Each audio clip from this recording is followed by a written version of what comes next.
consolidation est à prévoir.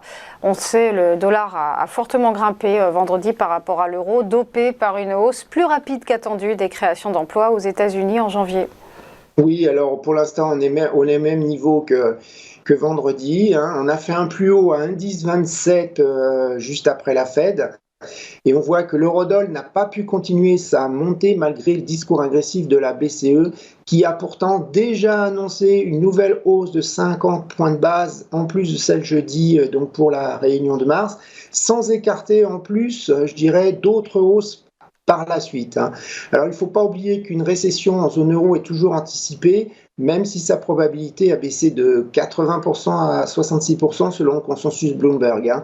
Alors, comme vous dites, les 517 000 créations d'emplois aux USA sorties vendredi, elles ont enfoncé le clou, hein. C'était la première hausse du nombre de créations depuis 5 mois. Et dans l'esprit de certains traders institutionnels, elle remet en cause leur anticipation pour le taux terminal de la Fed, hein. Alors, hormis, comme on vient d'en parler, de toute annonce surprenante de Powell au Club économique de Washington, les institutionnels vont surtout attendre le chiffre d'inflation qui sortira pas cette semaine, mais la semaine prochaine. Donc on peut penser que l'eurodoll pourrait évoluer en range, car il ne faut pas oublier qu'il y a aussi certains chiffres américains qui montrent un ralentissement, hein, comme par exemple l'indice des directeurs d'achat dans le secteur industriel qui est au plus bas depuis mai 2020. Hein, et il y a aussi quelque chose qui pèse, je dirais temporairement le matin, c'est la destruction du ballon d'observation chinois, hein, qui n'est pas quelque chose de positif non plus pour les marchés, hein, puisque les tensions sino-américaines sont au plus mauvais, je dirais, hein. Donc, qu'est-ce qu'on a comme support en analyse technique? On a 1,07 qui est un ancien support de mars 2020, à partir duquel la paire avait rebondi franchement. Si jamais la paire baissait encore, il y a 1,0630 à 1,0640 qui est le plus haut de juin dernier. C'est aussi le ratio 38,2% de Fibonacci entre le plus haut de 2021 et le plus bas de 2022, hein. Je vous rappelle que la semaine dernière, la banque Crédit Suisse pense que passer sous ce niveau invaliderait la hausse.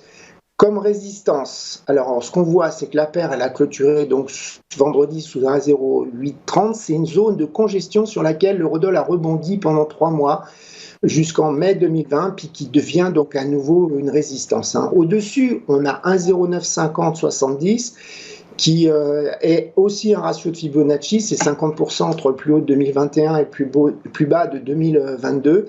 Et c'est aussi en même temps une droite de tendance oblique sur un graphe en weekly, hein, qui passe par les points bas de 1985 si on reconstitue l'euro, et qui passe aussi sur les points bas de l'an 2000, hein. Alors, il faudrait repasser au-dessus de ce point 0,950-70 pour redevenir haussier, hein, mais je pense qu'il faudrait quand même un événement important pour cela, peut-être l'inflation US la semaine prochaine, hein. On a aussi finalement le dernier plus haut récent qui est un 10,30, un post-réunion de la Fed, qui serait la résistance ultime.